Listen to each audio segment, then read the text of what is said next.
Hello everyone, you all know that living organisms, almost millions of living organisms are present on our earth. That means our earth is inhabited by millions of living organisms, including human beings, and all living organisms are different in their shape, size, structure and various other features. Like if we take example of dog and elephant, then you can see the differences in their size, shape and structure. And in spite of all these differences, we all living creatures have some structural similarity. We are connected somehow by some basic unit of our body, and that basic unit is microscopic structure and is known as cell. And today we are going to discuss about cell, and this cell is also fundamental unit of life. So cell is considered as fundamental unit of life, and on the basis of number of cell, organisms are classified into two categories, that is unicellular and multicellular. If an organism is made up of only one cell, then organism is considered as unicellular, and if many cells, then multicellular. If we take example, then amoeba, paramecium, euglena, these are examples of unicellular organisms. And some higher plants, animals, these are examples of multicellular organism. And in spite of that a cell is unicellular or a part of multicellular, that means if a cell exists as a unicellular organism or is a part of multicellular organism, it is capable to perform all the functions which are necessary for life. That means a cell is able to perform all functions like respiration, growth, reproduction, as these functions are necessary for survival of life. That means if amoeba it is made up of single cell, then also it will perform all the functions, and we human beings, we are multicellular, we will also perform all the functions. So you can say that cell is the basic functional unit of life, as it performs all the function and it acts as a life supporting chamber of our body. So if we have to define cell, then we can say that cell is basic, structural and functional unit of life. I think you all are clear why it is structural and why it is functional unit. It is structural because it performs the basic microscopic structure of life. All organisms are composed of cells. That is why it is considered as structural unit. And why functional? As I told you now, that it is capable to perform all the basic functions which are required for survival of life. So cell is basic, structural and functional unit of life, or cell is basic, structural and functional unit of all living organisms. Now there are two branches. First is cytology. It deals with structure and composition of cell. Cytology deals with structure and composition of cell. And there is one more branch, cell biology. It is the branch of biology which deals with various aspects of structure chemistry and functions of cell.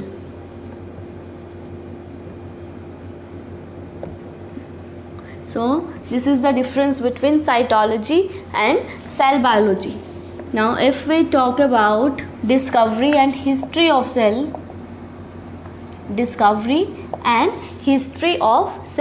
then cell was first discovered by an English scientist, which is Robert Hooke in 1665. Cell was first discovered by an English scientist, Robert Hooke, in 1665, and he introduced cell in his book Micrographia.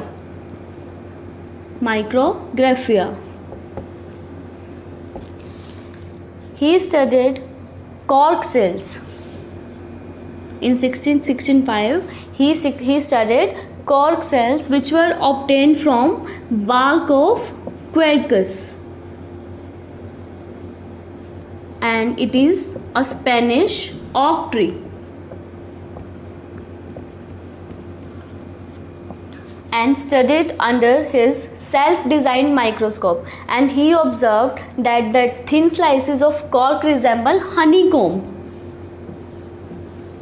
So if I draw it roughly, then this is somewhat look like honeycomb.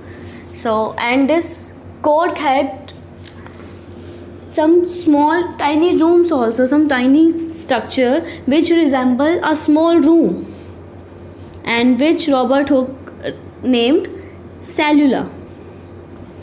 And this cellula is a Latin word, and it means a small room.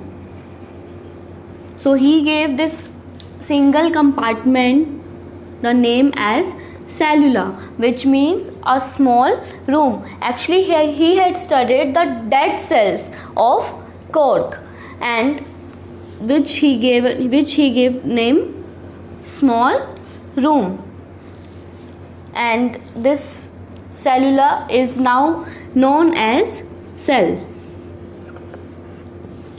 This is how cell was discovered. So cell was discovered by Robert Hooke in 1665, and he introduced this term cell in his book Micrographia. He studied cork cells of bark of quercus, which is a Spanish oak tree, and he observed honeycomb like structure, and which had tiny compartments in it, which he had given name cellula, and now this cellula is known as cell, and actually he studied dead cells. Now next, Antony van Leeuwenhoek. He was a Dutch scientist. He made somewhat advanced microscope and studied living cell for the first time in 1674 in the form of bacteria. So here one question arises that who discovered cell for the first time, and one more question is there, who discovered living cell for the first time. So answer, I think you all are clear now. Living cells were first discovered by Antony van Leeuwenhoek, and cells were first discovered by Robert Hooke in 1665, and Antony van Leeuwenhoek discovered living cell in 1674 in the form of bacteria, and subsequently he discovered RBCs, protozoans, and human sperm. RBCs are red blood cells. Now we will study about cell theory. In 1838, a German botanist M.J. Skeldin, and in 1839, T. Schwann, who was a geologist, independently proposed that all living organisms are made up of cells and cell products, and this made the cell theory. So postulates of cell theory are: cell is structural and functional unit of life, and all cells arise from pre-existing cells. So this was the all theory and it was discarded, and the postulates of modern researches are, you can see here, all living things are composed of cells and cell products. That means cell is the basic structural unit of life. All cells are similar in chemical composition and metabolic processes. About this point we will read further in our chapter.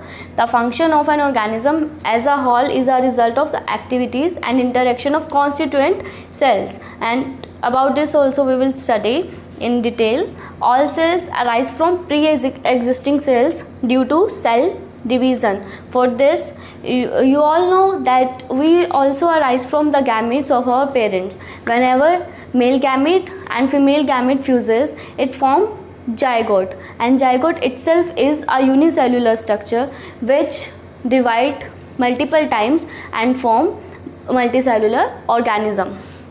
And cell is the structural and functional unit of life. So today we discussed basics of our chapter, and in our next video we will study each and every part of cell in detail. So if you are new to my channel, then do not forget to like, share and subscribe. Thank you.